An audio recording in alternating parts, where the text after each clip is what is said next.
नमस्कार दोस्तों अगर आपको मुंबई इंडियंस और रॉयल चैलेंजर्स बेंगलुरु के बीच खेला गया आईपीएल 2025 का 20वां और सांसें रोक देने वाला सबसे रोमांचक महामुकाबला पसंद आया हो तो इस वीडियो को आप एक लाइक जरूर करें।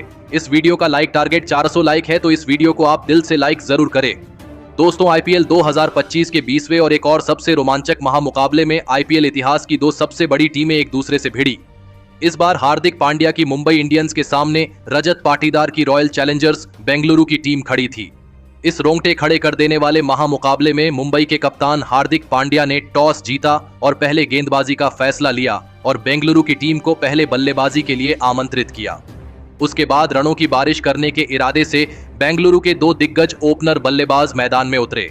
फिलिप साल्ट और विश्व के सबसे महान बल्लेबाज यानी विराट कोहली के कंधों पर इस महामुकाबले में अपनी टीम को एक विस्फोटक ओपनिंग शुरुआत दिलाने की बहुत ही बड़ी जिम्मेदारी थी और पारी की पहली ही गेंद पर फिलिप साल्ट ने ट्रेंट बोल्ट को एक शानदार चौका लगाकर अपना खाता खोला था। लेकिन इसी पहले ओवर की अगली ही गेंद पर ट्रेंट बोल्ट ने फिलिप साल्ट को ही क्लीन बोल्ड कर दिया। फिलिप साल्ट इस मुकाबले में 2 गेंद में बस 4 रन बनाकर आउट हो गए। फिलिप साल्ट के शुरुआत में ही आउट हो जाने के बाद अब बल्लेबाजी के लिए देवदत्त पडिक्कल मैदान में उतरे थे और देवदत्त पडिक्कल ने भी आते ही एक गजब का चौका लगाकर अपना खाता खोला था। अब यहां से विराट कोहली और देवदत्त पडिक्कल के बीच एक महत्वपूर्ण साझेदारी बननी शुरू हो चुकी थी, जहां पर विराट कोहली अपने असली फॉर्म में नजर आ रहे थे। पारी के चौथे ओवर में गेंदबाजी पर आए जसप्रीत बुमराह को विराट कोहली ने आते ही एक अद्भुत छक्का लगाकर उनका स्वागत किया था। विराट कोहली के इस तरह फॉर्म में बल्लेबाजी करने की वजह से कप्तान हार्दिक पांड्या के तो पसीने ही छूट चुके थे।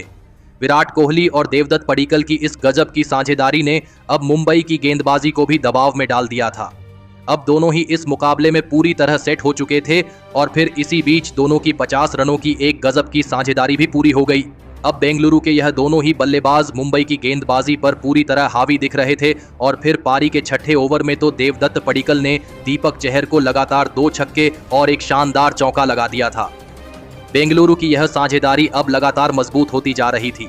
मुंबई की गेंदबाजी की मुश्किलें खत्म होने का नाम ही नहीं ले रही थीं और फिर इसी बीच पारी के 9वें ओवर में एक गजब का छक्का लगाते हुए विराट कोहली ने अपना इस मुकाबले का एक ताबड़तोड़ अर्धशतक पूरा कर लिया। लेकिन विराट कोहली के अर्धशतक के पूरा होते ही दूसरे छोर पर बल्लेबाजी कर रहे देवदत्त पडिक्कल को विघ्नेश पुथुर ने विल जैक्स के हाथों कैच आउट कर दिया। देवदत्त पडिक्कल इस मुकाबले में 22 गेंद में 37 रन बनाकर आउट हो गए। विघ्नेश पुथुर ने बेंगलुरु की एक खतरनाक साझेदारी को तोड़कर मुंबई की टीम की इस मुकाबले में अब वापसी करवाई थी। अब बल्लेबाजी के लिए बेंगलुरु के कप्तान खुद रजत पाटीदार आए थे, लेकिन कप्तान रजत पाटीदार ने भी आते ही ज्यादा वक्त न लेते हुए बेंगलुरु की रणगति को धीमा पड़ने ही नहीं दिया और सेट हो चुके विराट कोहली के साथ मिलकर फिर एक बार एक और साझेदारी अपनी टीम के लिए बनाना शुरू कर दिया। कप्तान रजत पाटीदार भी इस मुकाबले में शानदार फॉर्म में नजर आ रहे थे। कप्तान रजत पाटीदार ने मिचेल सेंटनर को अपना निशाना बनाया और उनकी गेंदबाजी पर लगातार बड़े शॉट खेले। विराट कोहली एक छोर पर अब मुंबई के लिए एक बड़ा खतरा बनकर बल्लेबाजी कर रहे थे।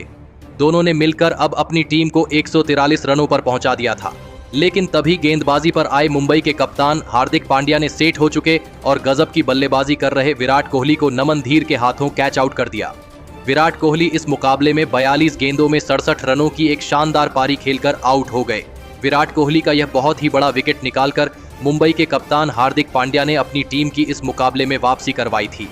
अब बल्लेबाजी के लिए लियम लिविंगस्टन को भेजा गया था, लेकिन लियम लिविंगस्टन को भी कप्तान हार्दिक पांड्या ने ज्यादा देर तक मैदान में टिकने नहीं दिया और लियम लिविंगस्टन को हार्दिक पांड्या ने जसप्रीत बुमराह के हाथों कैच आउट कर दिया।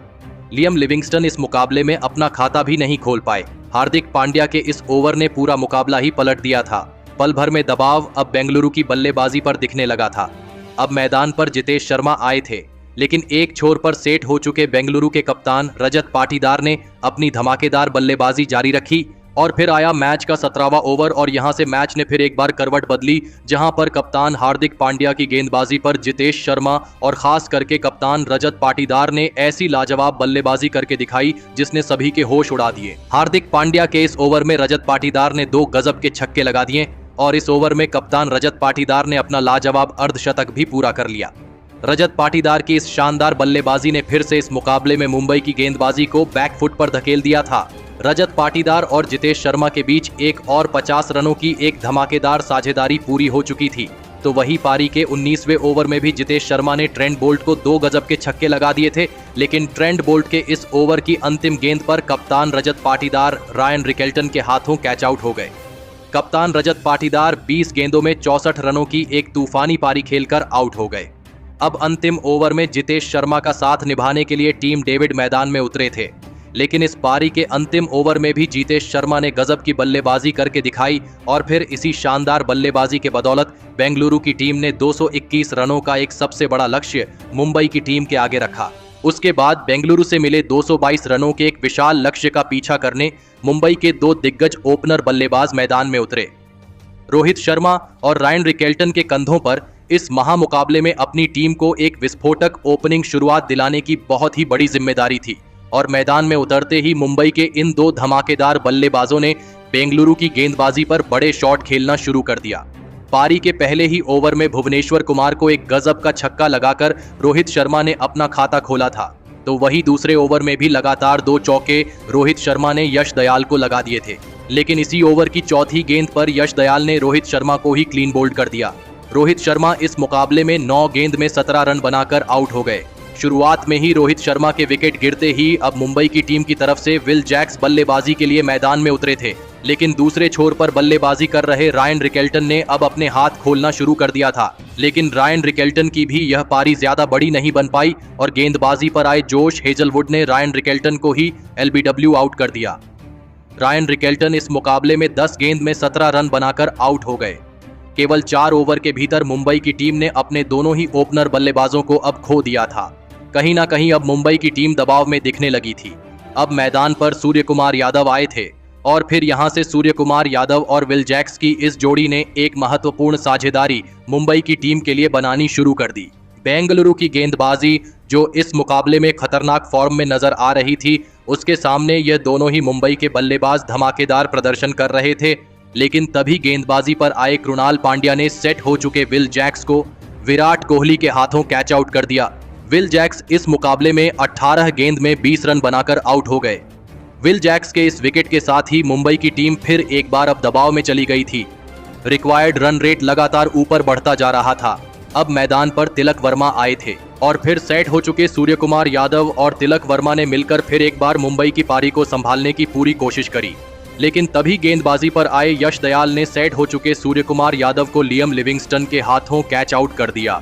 सूर्य कुमार यादव इस मुकाबले में 26 गेंद में 28 रन बनाकर आउट हो गए।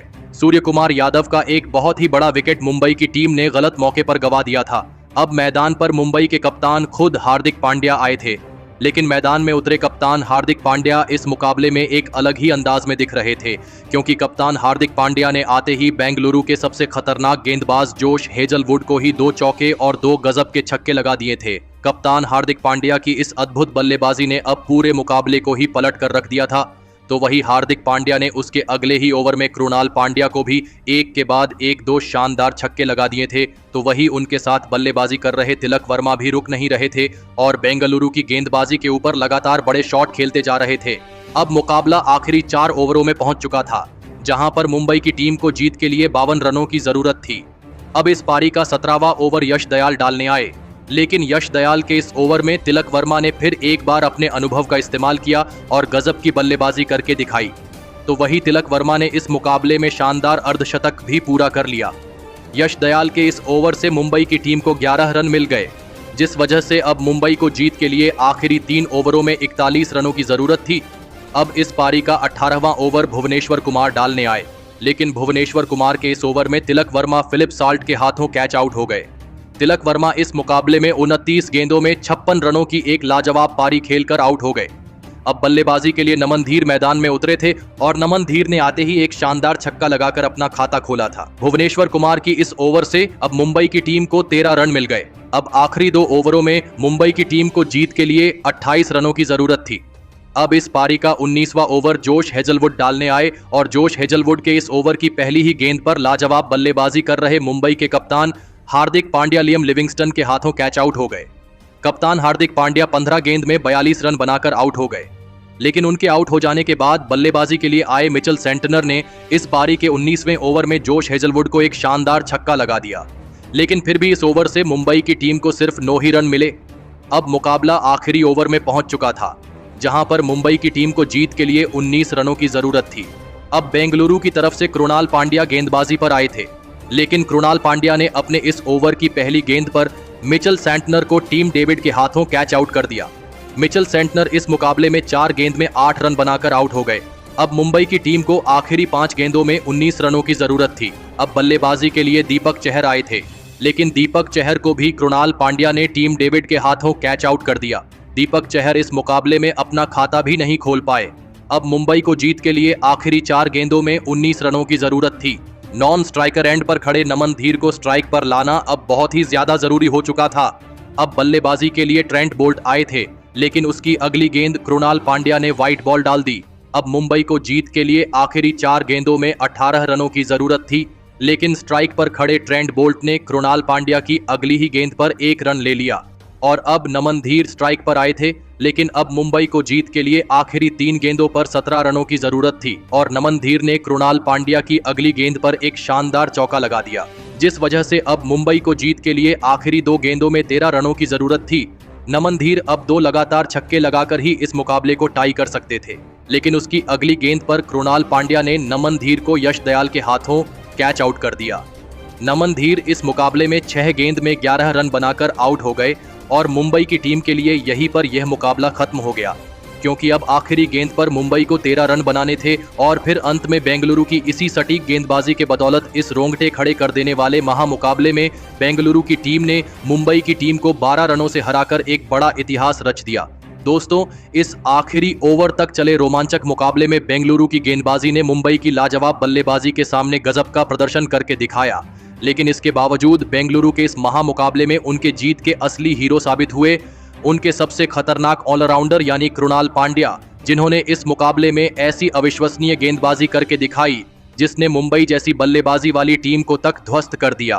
खास करके अंतिम ओवर में कृणाल पांड्या ने अपनी गेंदबाजी से सभी के दिल जीत लिए। कृणाल पांड्या ने इस महामुकाबले में मुंबई के 4 बड़े विकेट निकाले और फिर इसी के चलते बेंगलुरु की टीम इस दिलों की धड़कन रोक देने वाले महामुकाबले में मुंबई की टीम को हरा पाई। तो दोस्तों, आप कृणाल पांड्या की इस मैच जीताने वाली अद्भुत गेंदबाजी के लिए उन्हें 10 में से कितने अंक देना चाहेंगे? आप अपनी राय नीचे कमेंट में देना बिल्कुल भी ना भूलें। धन्यवाद।